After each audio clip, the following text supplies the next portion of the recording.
Hello बच्चों, good evening. कैसे हैं आप सभी लोग। हम लोग जो है प्री बोर्ड मॉडल पेपर के क्वेश्चन को सॉल्व कर रहे हैं। अभी तक हम लोग जो है क्वेश्चन नंबर 4 तक सॉल्व कर चुके हैं, जिसमें 5 प्रश्न थे, क से अंग तक थे। उन सबको हम सॉल्व कर लिए हैं। इस वीडियो में हम लोग जो है 5वां क्वेश्चन से स्टार्ट करेंगे, जिसके अंदर 5 क्वेश्चन है। इसको पहले हम सॉल्व करेंगे, ठीक है। अच्छा, 5वां क्वेश्चन का जो पहला क्वेश्चन है उसको हम लोग देखते हैं कि पहला क्वेश्चन क्या है। इसमें पहला क्वेश्चन दिया है, जैसे कि आपके स्क्रीन पे दिखाई दे रहा है वो क्वेश्चन, उसको देख सकते हैं। दिया है पहला क्वेश्चन, प्रकाश के अपवर्तन से आप क्या समझते हैं। बहुत आसान क्वेश्चन है भाई, आप तो 10वीं क्लास में भी पढ़े हैं इसका आंसर, ठीक है। देखिए, इसका आंसर वही बच्चा जानता होगा जो अच्छी से 10वीं भी पढ़ा होगा। बहुत आसान क्वेश्चन है, कोई भी बच्चा इसको बना सकता है, ठीक है। और आपको नहीं पता है, आप जानते भी हैं, थोड़ा बहुत डाउट है, तो आप इस वीडियो को देखिए, क्लियर हो जाएगा, ठीक है। बस आ करके टिप देने से और टिप के भाग जाने से जो है आपको जो है समझ में नहीं आएगा। आपको पढ़ना है और आपको टॉप करना है, आपको अच्छा नंबर लाना है, तो आप ही को पढ़ना पड़ेगा, कोई और नहीं पढ़ेगा आपकी जगह पे, ठीक है। तो चलिए, प्रश्न क्या है, प्रकाश के अपवर्तन से आप क्या समझते हैं, उसको हम लोग देखते हैं। तो भाई आप जानते हैं कि जब क्या होता है, जब एक प्रकाश किरण जो है एक पारदर्शी माध्यम से दूसरे पारदर्शी माध्यम में प्रवेश करता है, तो वह अपने मार्ग से विचलित हो जाता है। और जब अपने मार्ग से विचलित हो जाता है, इसी घटना को क्या बोलते हैं, प्रकाश का अपवर्तन कहते हैं, ठीक है। या ऐसे भी कह सकते हैं कि जब एक पारदर्शी माध्यम में प्रकाश, मतलब कि जब प्रकाश एक पारदर्शी माध्यम से जब दूसरे पारदर्शी माध्यम में जाता है, तो वह जो है उसकी दिशा, मतलब प्रकाश की दिशा और चाल दोनों बदल जाती है। इसी घटना को हम प्रकाश का अपवर्तन कहते हैं, ठीक है। तो वही परिभाषा यहाँ पे पहले से लिख लिए हैं, ताकि कम समय में ज्यादा क्वेश्चन को कवर किया जाए, ठीक है। तो चलिए देख लेते हैं। यहाँ पे लिखा हुआ है कि जब प्रकाश एक पारदर्शी माध्यम से, ठीक है, दूसरे पारदर्शी माध्यम में प्रवेश करता है, तो दूसरे माध्यम में जाने पर उसका वेग, क्या वेग और क्या दिशा बदल जाती है। इस घटना को प्रकाश का अपवर्तन कहते हैं। बहुत आसान है। फिगर इसका बना लेते हैं। मान लीजिए कि यहाँ पर क्या है, एक पृथ्वी तल है, ठीक है। और एक मान लीजिए कि ये प्रकाश किरण है जो इस पर आपतित हो रही है। जब ये प्रकाश किरण यहाँ पे आपतित होगी पृथ्वी तल पे, तो ऊपर मान लेते हैं वायु है, हवा है, नीचे मान लेते हैं जल है। अच्छा, जब ये प्रकाश किरण यहाँ पे आपतित होगी, जब वायु से जल में जाएगी, तो क्या होगा, अपने मार्ग से विचलित हो जाएगी। मतलब जिस पथ पर जा रही थी, मतलब इधर जा रही है ना, ये उधर नहीं जा करके थोड़ा सा ये अपने मार्ग से क्या हो जाएगी, विचलित हो जाएगी, ये मुड़ जाएगी, ठीक है। देखिए मुड़ गई है। अच्छा, उसके लिए क्या करना पड़ता है, थोड़ा और फिगर को सही बनाने के लिए यहाँ पे क्या करते हैं, ये जो बिंदु है, जिस बिंदु पर आपतित होता है ना प्रकाश, उस बिंदु को आपतन बिंदु कहते हैं, तथा जो उस पे लंब खींचा जाता है उसको हम अभिलंब बोलते हैं, ठीक है। ये लाइन क्या कहलाएगा, अभिलंब। तो ये मान लीजिए एक बिंदु है O, जिस पर ये आपतित हो रहा है, तो हम यहाँ पे नाम लिख सकते हैं इसका, ठीक है। इसका N मान लीजिए, इसका N डैश मान लीजिए, इसको A मान लीजिए, इसको B मान लीजिए, ठीक है। अच्छा, तो इसको क्या बोलेंगे, इसको बोलते हैं हम लोग आपतित किरण। क्या बोलते हैं, आपतित किरण है, ये आपतित किरण है। अच्छा, इसका नाम क्या है, अभिलंब है, अभिलंब है, ठीक है। फिगर आपको बनाना पड़ता है भाई, अपवर्तित किरण, ठीक है। अच्छा, अब देखिए, भाई आपतित किरण है, आई अभिलंब है। आपतित किरण और अभिलंब के बीच जो कोण बनता है इसको हम आपतन कोण कहते हैं। क्या कहते हैं, आपतन कोण।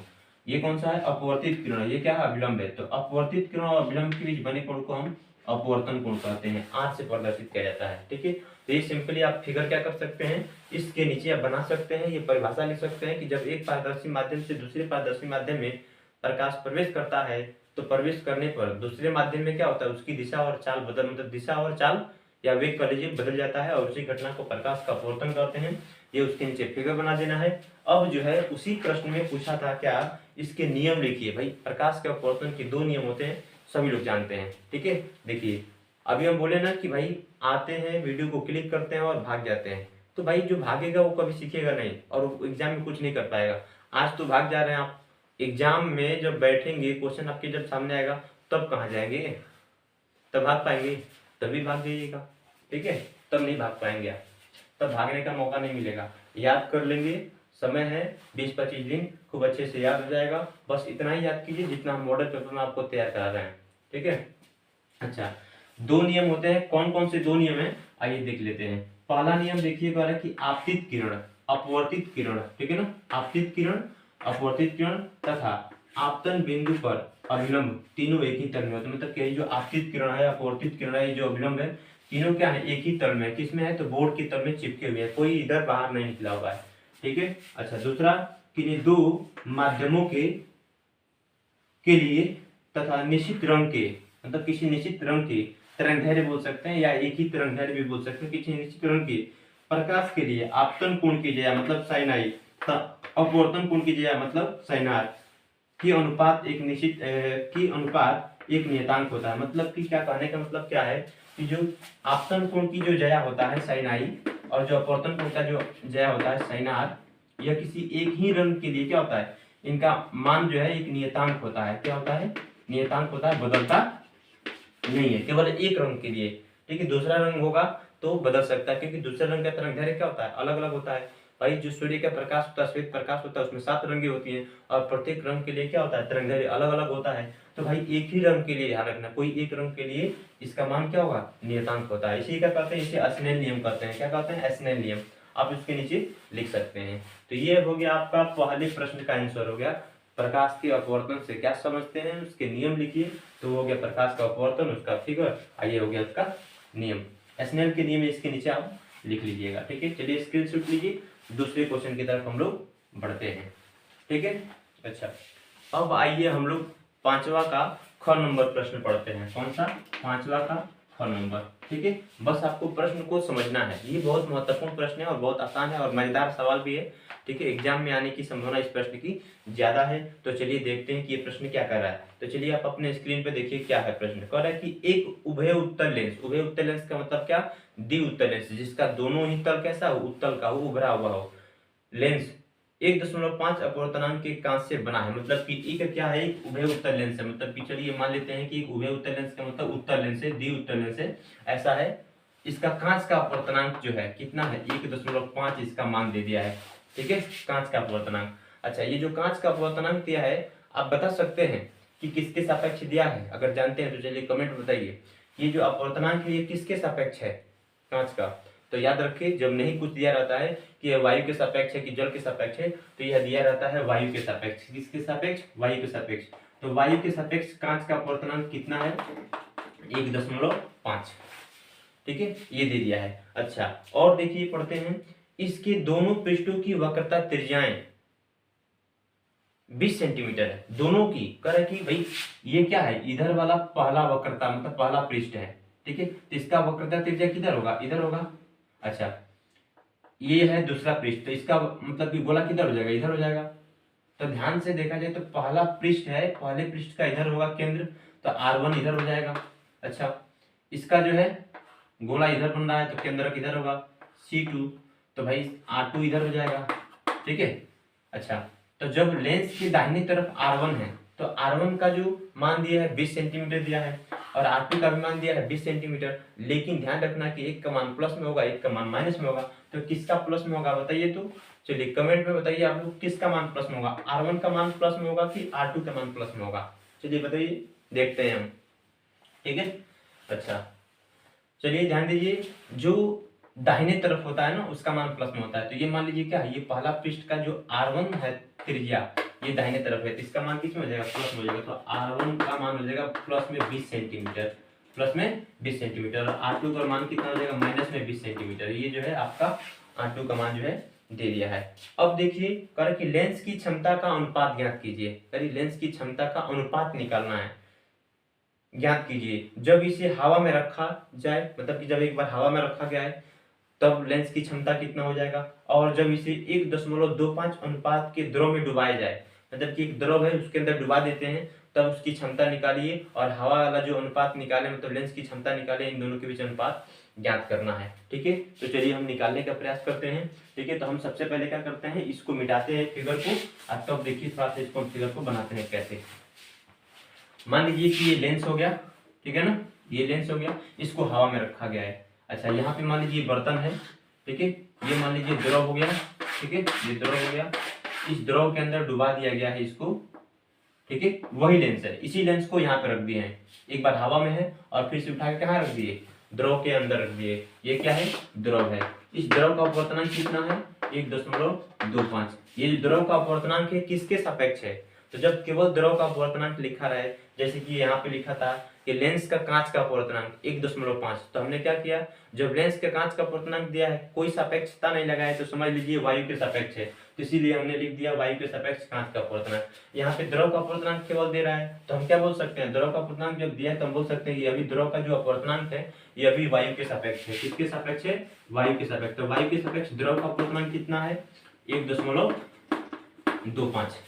ठीक है। अच्छा, क्या आप हमको बता सकते हैं कि यहाँ पे कौन सा फार्मूला लगाएंगे, आपको पता है कौन सा फार्मूला लगेगा?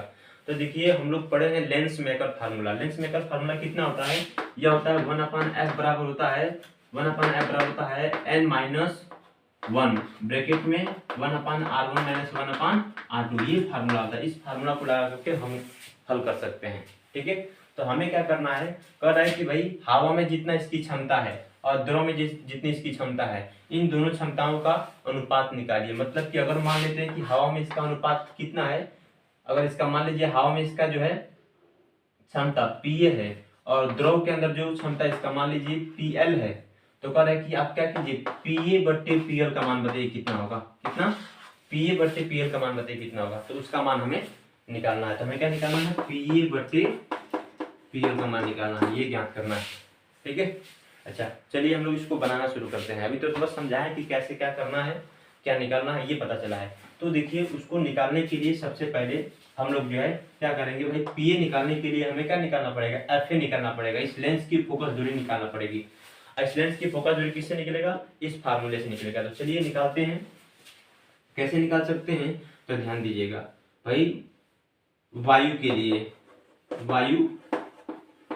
लिए ठीक है, वायु के लिए 1/Fa बराबर हो जाएगा कितना, 1/Fa बराबर हो जाएगा भाई, इसमें क्या हो रहा है, इसमें प्रकाश जो है किसमें से किसमें जाएगा भाई, हवा से कांच में जाएगा। जब वायु के लिए निकालेंगे तो प्रकाश किससे जाएगा, हवा से कांच में। तो हम किसका कौन सा रखेंगे, यह वाला मान रखेंगे। तो भाई वायु के सापेक्ष कांच का अपवर्तनांक -1, ये हो जाएगा 1/r1 - 1/r2, इतना होगा। अब क्या करिए, अब जो है ध्यान से देखिए भाई, आप क्षमता निकालना है तो भाई क्षमता बराबर क्या जानते हैं भाई, P बराबर जानते हैं 1/f होता है, 1/f। ये कब होगा, जब मीटर में होगा। Fa का मान किस में होगा, मीटर में होगा, तब के लिए। तो देखिए 1/f के जगह पे हम क्या लिख सकते हैं, Pa भी लिख सकते हैं ना। तो हम चाहे तो इसका डायरेक्ट मान क्या कर सकते हैं, हम Pa लिख सकते हैं। यहाँ पे क्या लिख सकते हैं, Pa। ये एक आसान तरीका है इस तरह से बनाने का। हम चाहे तो मान रखकर भी हल कर सकते हैं और उस तरह से भी बना सकते हैं, चाहे इस तरह से भी बना सकते हैं। तो हमने क्या किया, इसको Pa मान लिया और इसको क्या करेंगे, ब्रैकेट में रखेंगे। हो जाएगा क्या, Ang-1 1/r1 - 1/r2। हम क्या करते हैं, इसको समीकरण 1 मान लेते हैं। ठीक है, क्या मान लिया हम, समीकरण 1। अब आते हैं दूसरे कंडीशन में। दूसरा कंडीशन में इसको थोड़ा मिटाते हैं इधर वाले को, अब यहाँ हल करते हैं। ठीक है। अच्छा, अब देखिए द्रव वाला कंडीशन लेते हैं। ठीक है, तो यहाँ पे लिखते हैं द्रव के लिए,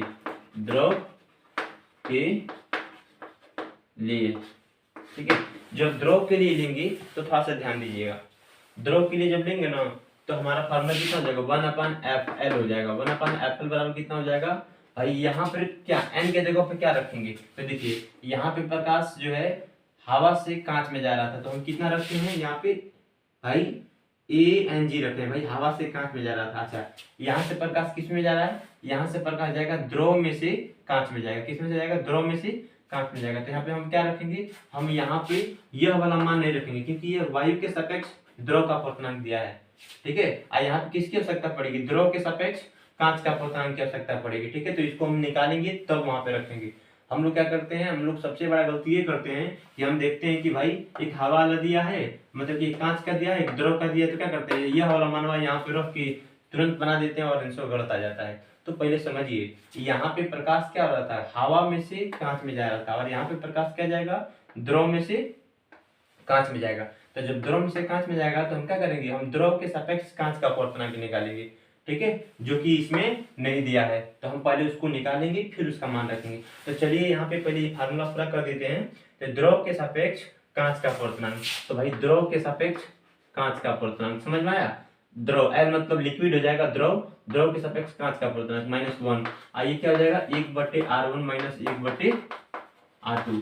ठीक है। अच्छा, जिस तरह से हम अभी फार्मूला बताए हैं कि P बराबर होता है 1/F, तो हम क्या कर सकते हैं 1/FL को हम PL लिख सकते हैं, ना लेंस सूत्र से, क्या बोलते हैं लेंस की क्षमता वाले सूत्र से, ठीक है। अच्छा, ये जैसे है LNG -1 ब्रैकेट में 1/R1 - 1/R2, इसको क्या करते हैं समीकरण हम 2 मान लेते हैं।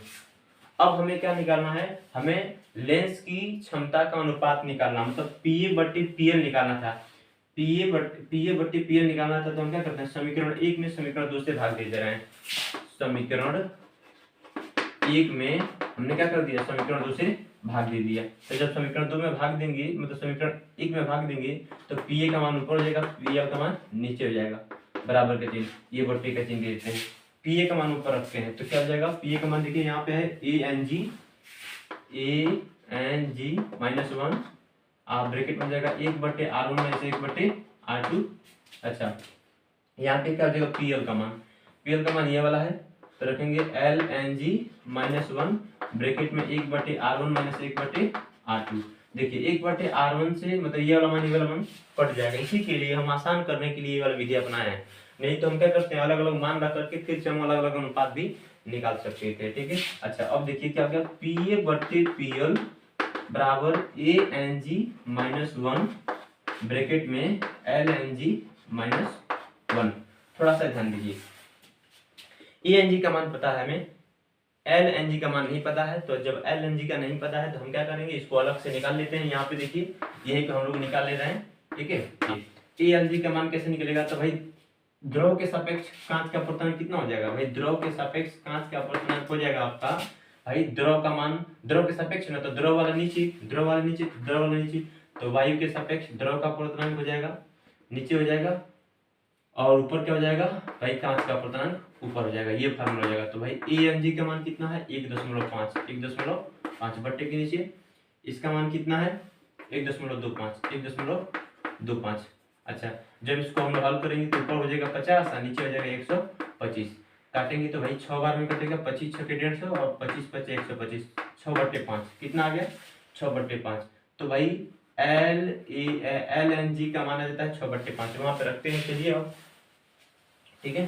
तो हम इसका मान पता कर लिए, यहाँ पे रखते हैं, इसका मान है आपका 1.5, कितना है 1.5 -1 ब्रैकेट में, और नीचे इसका मान 6/5 -1, ठीक।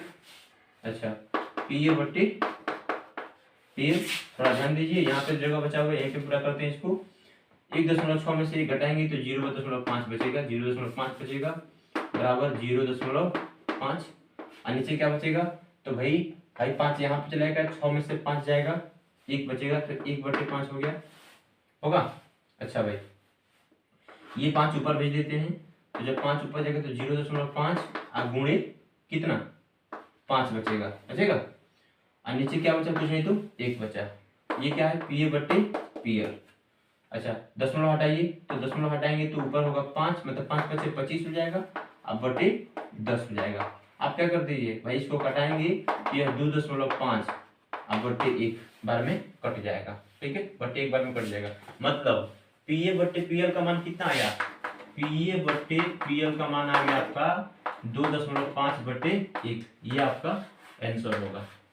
2.5/1 क्या हो जाएगा भाई, अनुपात हो जाएगा। वायु में उसका क्षमता कितना होगा, तो वायु में क्षमता हो जाएगा 2.5 और द्रव में कितना हो जाएगा उसका 1, मतलब कि अनुपात के आधार पर होगा इतना, ठीक है ना, ये ध्यान रखना आपको, ठीक है। चाहे तो अलग अलग मान रख करके भी निकाल सकते हैं, जब अनुपात निकालेंगे तो इसका आंसर इतना ही आने वाला है। तो हमें अनुपात से मतलब है, दूसरा कोई मान से मतलब नहीं है, ठीक है। तो चलिए इस क्वेश्चन का जो है आप स्क्रीनशॉट ले लीजिए, फिगर भी चाहें तो आप बना सकते हैं किस कॉपी में, और नहीं तो बस आप केवल सोल्यूशन करेंगे तो अब भी आपका हो जाएगा, ठीक है। चलिए अब हम लोग जो है 5वां का ग नंबर क्वेश्चन को समझ लेते हैं। 5वां का ग नंबर प्रश्न कह रहा है कि प्रकाश विद्युत प्रभाव के नियम लिखिए अथवा कार्यफलन तथा देहली आवृत्ति की व्याख्या कीजिए। भाई 2 काम करना है, क्या करना है, या तो आपको प्रकाश विद्युत प्रभाव के नियम लिखना है, या कह रहा है कार्यफलन तथा देहली आवृत्ति की व्याख्या कर दीजिए। ये कोई एक ही काम करना है। तो हम क्या करेंगे, यहाँ पे हम दोनों प्रश्न हल करेंगे। पहले हम ऊपर वाला हल करते हैं, प्रकाश विद्युत प्रभाव के नियम के बारे में जानते हैं कि प्रकाश विद्युत प्रभाव का नियम क्या होता है।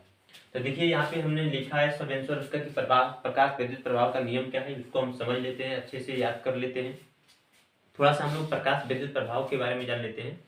जैसे कि प्रकाश विद्युत प्रभाव क्या होता है, तो जब भी प्रकाश किसी धातु की सतह पर पड़ता है तो उस धातु के सतह पर जो इलेक्ट्रॉन होते हैं ना, उनको थोड़ा सा जब ऊर्जा मिलता है, जब सूर्य का प्रकाश उनको मिलता है तो ऊर्जा मिलने से क्या होता है, वो इलेक्ट्रॉन वहां से उत्सर्जित होने लगते हैं। इसी घटना को प्रकाश विद्युत प्रभाव कहा गया है। तो ये प्रकाश विद्युत प्रभाव के कुछ नियम हैं जिसको हमें समझना है, उसी को लिखना है। तो जैसे कि देखिए यहाँ पे हमारा हेडिंग है प्रकाश विद्युत प्रभाव के नियम। इस हेडिंग में कहा जा रहा है कि वैज्ञानिक लेनार्ड, क्या नाम है, वैज्ञानिक लेनार्ड तथा मिल्टन ने प्रकाश विद्युत प्रभाव के संबंध में किए गए प्रयोगों से प्राप्त प्रेक्षणों के आधार पर कुछ नियम दिए जो प्रकाश विद्युत प्रभाव के नियम कहलाते हैं। मतलब कह रहा है कि लेनार्ड और मिल्टन दो वैज्ञानिक थे और उन्होंने क्या किया था, प्रकाश विद्युत प्रभाव के लिए कुछ प्रयोग किए थे और उसी प्रयोग के आधार पर उनको कुछ निष्कर्ष मिला था, कुछ प्रेक्षण मिला था, कुछ निष्कर्ष मिला था और उसी निष्कर्ष के आधार पर कुछ नियम उन्होंने बनाया और उसी नियम को हम क्या बोलते हैं, प्रकाश विद्युत प्रभाव के नियम कहते हैं। अच्छा, वह नियम क्या है, तो कह रहे कि प्रकाश विद्युत प्रभाव के नियम निम्नवत है। पहला नियम समझते हैं। पहला नियम क्या है, देखिए अगर आपको समझ में आ रहा है तो चलिए सब लोग यस यस लिखिए कमेंट में, हम देख रहे हैं कि भाई यस यस लिखिए अगर समझ में आ रहा है तो, ठीक है। अच्छा चलिए ओके, अब हम लोग जो है आगे बढ़ते हैं। पहला इसमें से पॉइंट देखते हैं क्या है। पहला पॉइंट कह रहा है किसी धातु की सतह से प्रकाश इलेक्ट्रॉनों के उत्सर्जन की दर, मतलब किसी धातु की सतह से जो प्रकाश इलेक्ट्रॉनों की जो उत्सर्जन की दर होती है, मतलब कि प्रकाश निकलने की जो दर होती है, कितने समय में कितना इलेक्ट्रॉन निकलता है, उसी को दर बोलते हैं। तो भाई उत्सर्जन की दर धातु की सतह पर गिरने वाले प्रकाश की तीव्रता के अनुक्रमानुपाती होता है। मतलब प्रकाश की तीव्रता जितना ज्यादा होगा, प्रकाश की तीव्रता जितना ज्यादा होगा, इलेक्ट्रॉन जो है धातु की सतह से उतना ही ज्यादा मात्रा में क्या होंगे, निकलेंगे, ठीक है, उतने ही ज्यादा मात्रा में, मतलब उत्सर्जन की दर बढ़ जाएगा। उत्सर्जन की दर क्या होगा, बढ़ जाएगा। तो ये पहला पॉइंट याद रखने वाला है, बहुत महत्वपूर्ण पॉइंट है। 5 गो पॉइंट है, 5 पॉइंट याद कर ली तो समझिए कि प्रकाश विद्युत प्रभाव के नियम आपको याद हो गया और बहुत महत्वपूर्ण क्वेश्चन है, कई बार एग्जाम में आ चुका है, इसको याद कर लेना चाहिए आपको, ठीक है। जितने भी क्वेश्चन आप पढ़ेंगे मतलब कि प्री मॉडल पेपर में, जितने भी मॉडल क्वेश्चन पढ़ने वाले सब आपके लिए इंपोर्टेंट है, क्योंकि आप पूरा किताब नहीं पढ़ रहे हैं, यहाँ पे आप इंपोर्टेंट क्वेश्चन पढ़ रहे हैं, तो इसीलिए आप जो पढ़ रहे हैं उसको याद कर लीजिए, तैयार कर लीजिए, कॉपी में इसको नोट कर लीजिए। दूसरा टॉपिक पढ़ते हैं हम लोग। दूसरा जो पॉइंट है कह रहा है कि प्रकाश इलेक्ट्रॉनों की, मतलब कि जो इलेक्ट्रॉन निकलता है ना धातु की सतह से, उस इलेक्ट्रॉन को हम प्रकाश इलेक्ट्रॉन या फोटो इलेक्ट्रॉन कहते हैं। तो जो प्रकाश इलेक्ट्रॉनों की अधिकतम गतिज ऊर्जा, मतलब कि जब इलेक्ट्रॉन क्या होगा, धातु की सतह से निकलेगा तो गति करते हुए निकलेगा, तो भाई उसके अंदर गतिज ऊर्जा ना है, तो अगर कुछ उसकी अधिकतम जो गतिज ऊर्जा होती है, ठीक है ना, अधिकतम गतिज ऊर्जा प्रकाश की तीव्रता पर निर्भर नहीं करती। मतलब ध्यान रखना है कि जो प्रकाश धातु की सतह से निकल रहा है उसका मान जो है, जो गतिज ऊर्जा का जो अधिकतम गतिज ऊर्जा का मान होगा वह कभी तीव्रता पर निर्भर नहीं करता, मतलब गतिज ऊर्जा का मान नहीं बढ़ेगा।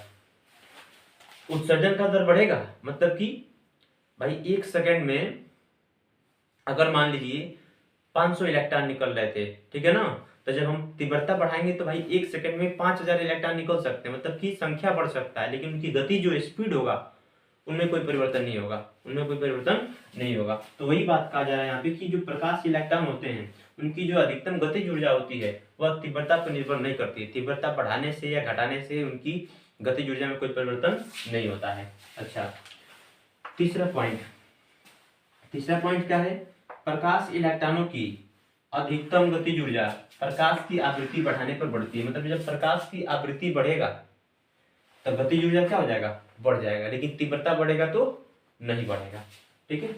तीसरा पॉइंट था। चौथा पॉइंट आते हैं। चौथा पॉइंट कह रहा है कि यदि आपतित प्रकाश की आवृत्ति, मतलब जो प्रकाश आपतित हो रहा है धातु की सतह पर पड़ रहा है उस प्रकाश को आपतित प्रकाश बोल सकते हैं। तो कह रहा है कि यदि आपतित प्रकाश की आवृत्ति, आवृत्ति को न्यू से दिखाते हैं, ठीक है, भी है, इसको थोड़ा सा मोड़ देंगे, न्यू कहलाएगा, न्यू आवृत्ति। देहली आवृत्ति किसे दिखाते हैं, न्यू नॉट से, ठीक है ना। देहली आवृत्ति से कम होती है तो प्रकाश इलेक्ट्रॉन उत्सर्जित नहीं होती है। समझिएगा, बहुत महत्वपूर्ण पॉइंट है। कह रहा है कि अगर मान लीजिए किसी धातु की सतह पर जो प्रकाश आपतित हो रहा है, ठीक है, अगर उसका आवृत्ति क्या होता है, अगर उसका आवृत्ति जो है देहली आवृत्ति से कम होता है तो प्रकाश नहीं निकलेगा। अब ये देहली आवृत्ति क्या है, तो देहली आवृत्ति जो है वह न्यूनतम आवृत्ति होता है जिससे धातु की सतह से इलेक्ट्रॉन निकल सकता है। मतलब कि आपतित प्रकाश की वह न्यूनतम आवृत्ति जिससे कि धातु की सतह से क्या हो सके, इलेक्ट्रॉन निकल सके, उस न्यूनतम आवृत्ति को हम देहली आवृत्ति कहते हैं। अगर न्यूनतम आवृत्ति से कम आवृत्ति होगा किसी प्रकाश का तो वह प्रकाश जो है किसी भी धातु की सतह से इलेक्ट्रॉन नहीं निकाल सकता है। ठीक है ना, ये बात ध्यान रखनी है। तो वही बात बोल रहा है कि यदि आपतित प्रकाश की आवृत्ति क्या है, देहली आवृत्ति से कम है, तो प्रकाश को इलेक्ट्रॉन मतलब प्रकाश इलेक्ट्रॉन को नहीं निकाल पाएगा। ठीक, 5वां नंबर में आते हैं। 5वां नंबर क्या कर रहा है, प्रकाश के धातु की सतह पर गिरने या गिरते ही इलेक्ट्रॉन उत्सर्जित होने लगते हैं। मतलब जैसे ही धातु की सतह पर इलेक्ट्रॉन क्या होता है, गिरता है, उससे क्या होता है, इलेक्ट्रॉन उत्सर्जित होने लगते हैं, तो इलेक्ट्रॉन निकलने लगते हैं। धातु पर जैसे प्रकाश गिरेगा इलेक्ट्रॉन निकलना शुरू हो जाएगा। अर्थात प्रकाश की सतह पर गिरने तथा इलेक्ट्रॉन के सतह से बाहर निकलने के बीच कोई समय पश्चता मतलब टाइम लैग नहीं होती। कहने का मतलब क्या है, जैसे प्रकाश गिरेगा इलेक्ट्रॉन निकलना शुरू, इसके बीच में कोई अंतराल नहीं होता है। यानी कि प्रकाश गिरा, धीरे धीरे गर्म होगा तब इलेक्ट्रॉन निकलेगा, नहीं, प्रकाश गिरते ही इलेक्ट्रॉन निकलना शुरू। तो इनके बीच कोई समय मतलब प्रकाश गिरने और इलेक्ट्रॉन निकलने के बीच कोई समय नहीं लगता है, कोई टाइम लैग नहीं होता है। ठीक है ना। अच्छा, चाहे प्रकाश की तीव्रता कितनी भी क्यों न हो, भाई प्रकाश की तीव्रता कम है चाहे ज्यादा है, प्रकाश गिरेगा इलेक्ट्रॉन निकलना शुरू हो जाएगा। तो यह क्या था हमारा, यह था प्रकाश विद्युत प्रभाव के नियम। अगर आपको समझ में आया ये टॉपिक तो आप जो है यस यस लिखिए कमेंट में, ताकि हम जान जाए कि हाँ ये टॉपिक एकदम समझ में आ गया है। ठीक है, चलिए। अच्छा, अब इसी में क्या पूछा था, इसी में पूछा था कार्यफलन। क्या पूछा था, कार्यफलन पूछा था। दूसरा क्या पूछा था, देहली आवृत्ति की व्याख्या करना था इसमें। ठीक है, तो चलिए हम इसकी व्याख्या कर दे रहे हैं, समझा दे रहे हैं कि कार्यफलन क्या होता है और देहली आवृत्ति क्या होती है। आप इसकी परिभाषा खूब आराम से लिख लेंगे। ठीक है ना, मैं बस इसको समझा देता हूँ कि देहली आवृत्ति और कार्यफलन क्या होता है। ठीक, तो हम लोग अभी 5वां के ग नंबर में ही है। 5वां के ग नंबर में क्या पूछा था भाई, पूछा था कि भाई कार्यफलन तथा देहली आवृत्ति की व्याख्या कीजिए। तो यहाँ पे 2 टॉपिक पूछा है, कार्यफलन पूछा है। तो भाई कार्यफलन क्या होता है थोड़ा समझ लीजिए कार्यफलन के बारे में। जैसे कि मान लीजिए कि ये एक धातु है, ठीक है, धातु है और धातु में बहुत सारे परमाणु होते हैं। मान लीजिए भाई इसका एक परमाणु निकाल लिए हैं यहाँ पे, ठीक है, थोड़ा बड़ा बनाते हैं। ये मान लीजिए इसका एक परमाणु है, बीच में उसका नाभिक है, पहला कोष है, दूसरा कोष है, ये मान लीजिए तीसरा कोष है। तीसरे कोष में मान लीजिए इलेक्ट्रॉन है, दूसरे कोष में बहुत सारे इलेक्ट्रॉन मान लीजिए, ठीक है, पहले कोष के अंदर भी बहुत सारे इलेक्ट्रॉन है। तो आपको पता है कि अगर बाहरी कोष से अगर इलेक्ट्रॉन को बाहर निकालना है तो क्या होगा, कम ऊर्जा लगता है। भीतरी कोष से थोड़ा ज्यादा ऊर्जा लगता है, उससे भी भीतरी कोष से सबसे ज्यादा ऊर्जा लगता है। मतलब कि हमें अगर परमाणु के ऊर्जा स्तरों से अगर इलेक्ट्रॉन को बाहर निकालना है तो इलेक्ट्रॉन को बाहर निकालने के लिए हमें ऊर्जा खर्च करना पड़ता है। भाई जितनी ऊर्जा खर्च करना पड़ेगा ना इलेक्ट्रॉन को बाहर निकालने के लिए, न्यूनतम कम से कम वह न्यूनतम ऊर्जा जो किसी धातु के परमाणु से इलेक्ट्रॉन को बाहर निकालने के लिए आवश्यक होती है, उस न्यूनतम ऊर्जा को हम कार्यफलन कहते हैं। क्या कहते हैं, कार्यफलन कहते हैं। तो आप यहीं पे परिभाषा याद कर लीजिए भाई, वह न्यूनतम ऊर्जा जो किसी धातु के परमाणु में से इलेक्ट्रॉन को बाहर निकालने के लिए आवश्यक होती है, उस न्यूनतम ऊर्जा को हम कार्यफलन कहते हैं। और कार्यफलन बराबर W बराबर होता है h न्यू नॉट। क्या होता है, h न्यू नॉट, यह फार्मूला होता है इसका। ठीक है, अच्छा यहाँ पे h क्या है, तो h है प्लांक नियतांक। क्या है, प्लांक नियतांक है। अच्छा, न्यू क्या है, न्यू देहली आवृत्ति है। ठीक है, देहली आवृत्ति है। यहाँ पर जो है देहली आवृत्ति न्यू कहलाता है, न्यू नॉट कहलाता है। ठीक है ना।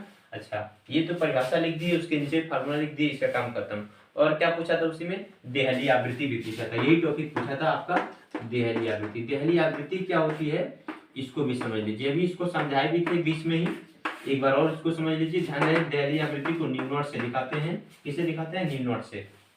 अच्छा, तो आवृत्ति है जी, तो भाई इसकी परिभाषा कैसे लिखेंगे? इसकी नीचे आप परिभाषा लिख सकते हैं कि आपतित प्रकाश की वह न्यूनतम आवृत्ति, आपतित प्रकाश की वह न्यूनतम आवृत्ति जो किसी धातु की सतह से इलेक्ट्रॉन को निकाल सकती है या इलेक्ट्रॉन निकालने के लिए आवश्यक होती है, उस न्यूनतम आवृत्ति को हम दहली आवृत्ति कहते हैं। क्या कहते हैं? दहली आवृत्ति कहते हैं। दहली आवृत्ति को न्यू नॉट से प्रदर्शित करते हैं। किससे प्रदर्शित करते हैं? न्यू नॉट से। और न्यू नॉट बराबर कितना होता है? न्यू नॉट बराबर होता है C upon lambda naught. C upon lambda naught, आप फॉर्मूला उसके नीचे लिख सकते हैं। लैम्डा नॉट क्या है? तो इसको बोलते हैं देहली तरंग दैर्घ्य कहते हैं। क्या कहते हैं? देहली तरंग दैर्घ्य कहते हैं। ठीक है, ये आप बात जो है लिख सकते हैं उसके नीचे। ठीक है, बात खत्म हो गया। इसका लगेगा ना साथ में, अंत तक देखना है। लास्ट वाला क्वेश्चन जो है सबसे महत्वपूर्ण है। इसमें लास्ट वाला क्वेश्चन जो है सबसे महत्वपूर्ण है, क्योंकि वही एग्जाम में आने की संभावना ज्यादा है। तो हमारे साथ देखते रहिए कि लास्ट वाला प्रश्न कौन सा है। ठीक है, अच्छा, 5वां का घ नंबर देखिए।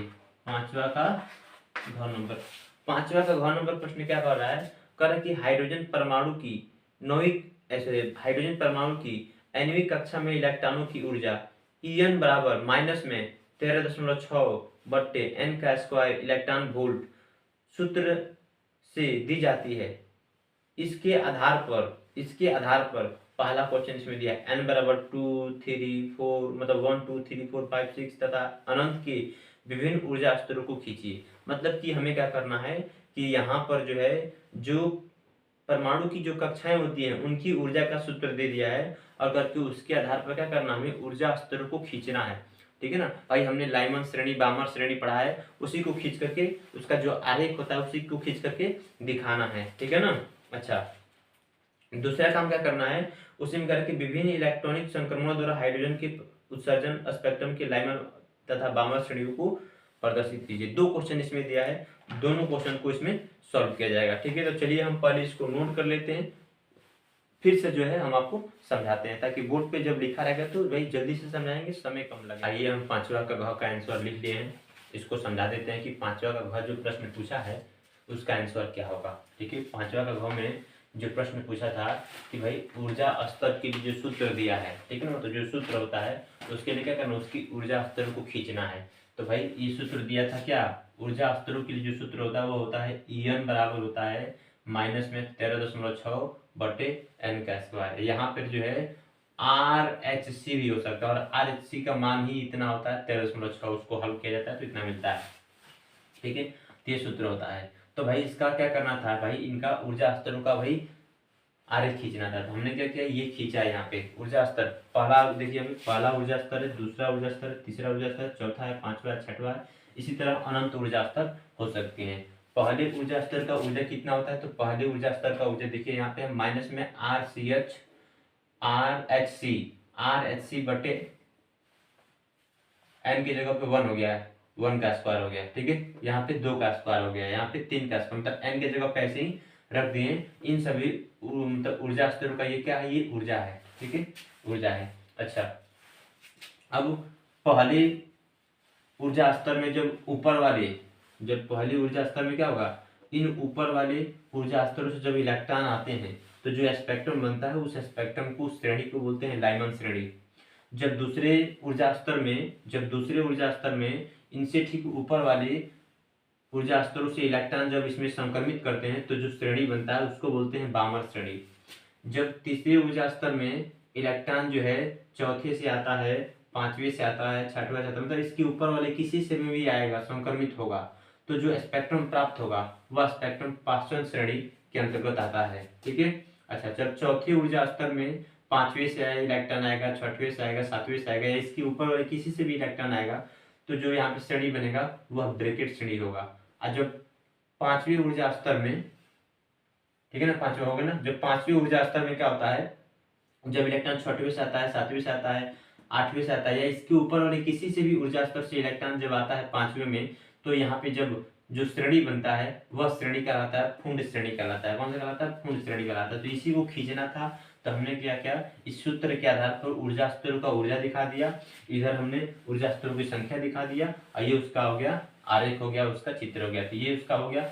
अच्छा, उसके बाद से दूसरे में क्या पूछा था? दूसरे में पूछा था हाइड्रोजन स्पेक्ट्रम की व्याख्या, मतलब सॉरी, दूसरे में पूछा था लाइमन श्रेणी और बामर श्रेणी पूछा था, कि भाई लाइमन श्रेणी और बामर श्रेणी को व्याख्या कीजिए, उसको बताना था। तो देखिए भाई, किसी भी इसमें से किसी भी श्रेणी की व्याख्या करने के लिए भाई एक हमें सूत्र याद रखना पड़ता है, वह है सूत्र क्या? हाइड्रोजन स्पेक्ट्रम की व्याख्या के लिए जो सूत्र होता है 1/λ बराबर होता है r, ब्रैकेट में होता है 1/n1 का स्क्वायर माइनस 1/n2 का स्क्वायर। उसके आधार पर हमने क्या किया है, लाइमन श्रेणी को और बामर श्रेणी को व्याख्या किया है। भाई लाइमन श्रेणी किसे कहते हैं? तो अभी हम समझाए हैं कि जो पहले ऊर्जा स्तर में क्या होगा भाई, दूसरे ऊर्जा स्तर से, तीसरे ऊर्जा स्तर से, चौथे ऊर्जा स्तर से, पांचवे से, मतलब कि इसके ठीक ऊपर वाले ऊर्जा स्तर से, किसी भी ऊर्जा स्तर से जब क्या होगा, इलेक्ट्रॉन जब जो पहली ऊर्जा में संक्रमित करेगा तो जो स्पेक्ट्रम बनता है वह स्पेक्ट्रम क्या होता है? तो वह स्पेक्ट्रम ध्यान रखिएगा लाइमन स्पेक्ट्रम या लाइमन श्रेणी कहलाता है, क्योंकि इसको लाइमन नामक वैज्ञानिक ने इसका खोज किया था। ठीक है ना? तो वही बात यहाँ पे लिखा गया कि जब किसी परमाणु में इलेक्ट्रॉन किसी ऊर्जा स्तर से प्रथम ऊर्जा स्तर मतलब पहले ऊर्जा स्तर में संक्रमित करता है, तब प्राप्त स्पेक्ट्रम के श्रेणी को लाइमन श्रेणी कहते हैं। ठीक है ना? यहाँ पे लाइमन श्रेणी लिखेंगे, लाइमन श्रेणी कहते हैं। अच्छा, जो पराबैंगनी भाग में प्राप्त होता है, मतलब कि अल्ट्रावायलेट रे के अंतर्गत इसका जो है तरंगदैर्घ्य आता है। दूसरा है बामर श्रेणी। बामर श्रेणी क्या है? तो भाई बामर श्रेणी में दूसरे में, यही है ना, बामर श्रेणी दूसरा होता है। जब क्या होगा, जब इलेक्ट्रॉन जो है तीसरे ऊर्जा स्तर से, चौथे ऊर्जा स्तर से, पांचवें ऊर्जा स्तर से या इसके ऊपर वाले किसी भी ऊर्जा स्तर से इलेक्ट्रॉन जब दूसरे में संक्रमित करता है, तो जो स्पेक्ट्रम प्राप्त होता है उस स्पेक्ट्रम को हम बामर श्रेणी कहते हैं। ठीक है ना? तो यहाँ पर जो है बामर नामक वैज्ञानिक ने इसका खोज किया था, उसी के नाम पे ये पड़ गया है। अच्छा, ये क्या बोल रहा है? वही बात बोल रहा है जो हम समझाए हैं कि जब परमाणु उच्च ऊर्जा स्तर से दूसरे ऊर्जा स्तर में संक्रमित करता है तो स्पेक्ट्रम की रेखाएं दृश्य भाग में मिलती हैं। अच्छा, और ये जो स्पेक्ट्रम होगा वो क्या कहलाएगा? बामर श्रेणी कहलाएगा। इसका सूत्र देखिए क्या है, 1/λ बराबर r। अच्छा, किस ऊर्जा स्तर में आ रहा है? दूसरे में, तो n1 का मान क्या हो जाएगा? 2 हो जाएगा। n1 का मान 2। किसमें से भी आ सकता है? तो भाई तीसरे से आ सकता है, चौथे से आ सकता है, पांचवे से आ सकता है, किसी से भी आ सकता है। तो यहाँ पे n लिख दिया गया, और n का मान लिया गया है 3, 4, 5, 6, 7, कुछ भी अनंत तक हो सकता है। उसी तरह पहले में भी था भाई, पहले में जब आएगा तो n1 का मान 1 हो जाएगा, और n2 का मान n मान लेगा, और n का वैल्यू क्या माना गया है? 2, 3, 4, 5 मान लिया गया है। वही किसी से भी इलेक्ट्रॉन आ सकता है। तो इस तरह से लाइमन श्रेणी और बामर श्रेणी का जो है व्याख्या किया गया है, इसको आप जो है याद रखिए। ठीक है, इसका स्क्रीनशॉट ले लीजिए, बहुत महत्वपूर्ण क्वेश्चन है ये, अभी कोई बार एग्जाम में जो है पूछ चुका है। ठीक है। अच्छा, इसके बाद से हम लोग जो है इसमें का लास्ट प्रश्न, पांचवी का लास्ट प्रश्न जो है हम पढ़ेंगे आज, वो है अंक नंबर, इसमें पूछा है कि परस्पर संपर्क में रखे दो पतले लेंसों के संयोजन की फोकस दूरी के लिए सूत्र की स्थापना कीजिए। मतलब कि दो लेंस से, पतले लेंस है और दोनों को संपर्क में रखा गया है, तो उनके लिए हमें सूत्र प्राप्त करना है। कितना होता है? तो चलिए इसको हम लोग, लेंस से दोनों एक दूसरे के संपर्क में रखे हुए हैं, तो उनके लिए हमें फोकस दूरी का सूत्र ज्ञात करना है। तो मान लीजिए हमारे पास में दो उत्तल लेंस है, ठीक है, और दोनों एक दूसरे के संपर्क में रखे हुए हैं। ये L1 मान लीजिए, इसको L2 मान लीजिए। ठीक है। अच्छा, एक ही मुख्य अक्ष है इनका, दोनों का एक ही मुख्य अक्ष है, और मुख्य अक्ष के सामने एक वस्तु है O, जिसको रखा गया है। अच्छा, हम कुछ देर के लिए मानते हैं कि जो L2 है ना, L2 जो लेंस है, या नहीं है, यहाँ पे नहीं है, केवल L1 है। तो जब L1 रहेगा तो L1 क्या करेगा? इस वस्तु O का प्रतिबिंब बनाएगा। क्या करेगा? प्रतिबिंब बनाएगा। तो मान लीजिए कि L1 के द्वारा जो है इस वस्तु O का प्रतिबिंब बन रहा है। कहाँ पे बन रहा है? तो सपोज करिए बनता है इसका प्रतिबिंब I डैश पर बनता है। कहाँ बनता है? I डैश पर। अच्छा, तो यह वस्तु दूरी कितना है इसका? तो मान लीजिए U है। अच्छा, प्रतिबिंब दूरी कितना है इसका?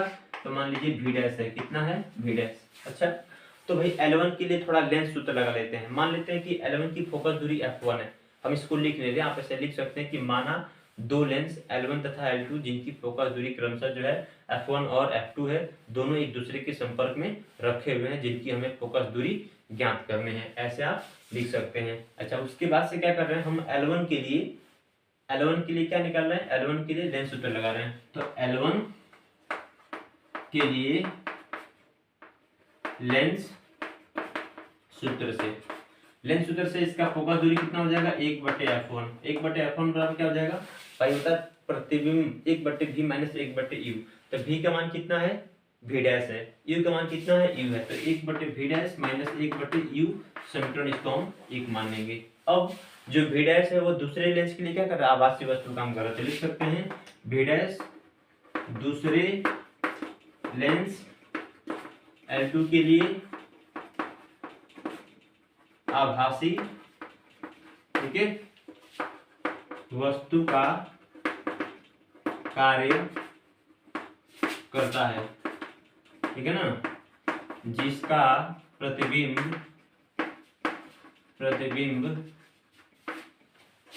I पर बनता है, I पर बनता है, जिसकी